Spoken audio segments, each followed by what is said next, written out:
يا أيها الناس اعبدوا ربكم الذي خلقكم والذين من قبلكم لعلكم تتقون الذي جعل لكم الأرض فراشا والسماء بناء وأنزل من السماء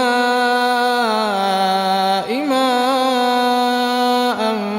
فأخرج به من الثمرات رزقا لكم فلا تجعلوا لله أندادا وأنتم تعلمون وإن كنتم في ريب مما نزلنا على عبدنا فأتوا بسورة من مثله وادعوا شهداءكم من دون الله إن كنتم صادقين فإن لم تفعلوا ولن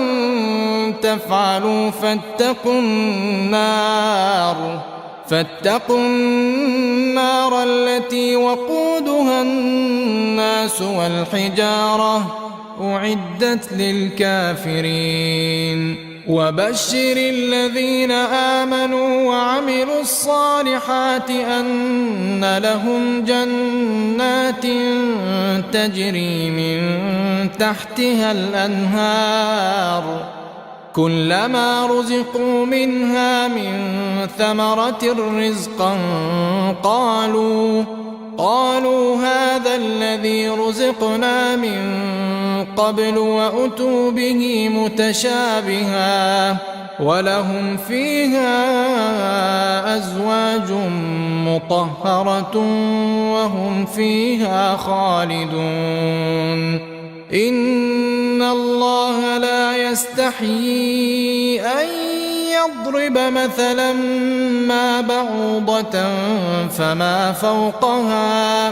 فأما الذين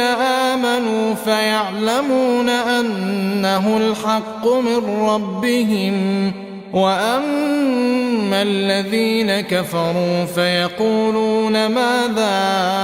أراد الله بهذا مثلا يضل به كثيرا ويهدي به كثيرا وما يضل به إلا الفاسقين الذين ينقضون عهد الله من بعد ميثاقه ويقطعون ما أمر الله به أن يوصل ويفسدون في الأرض أولئك هم الخاسرون كيف تكفرون بالله وكنتم أمواتا فأحياكم ثم يميتكم ثم يحييكم ثم إليه ترجعون هو الذي خلق لكم ما في الأرض جميعا ثم استوى إلى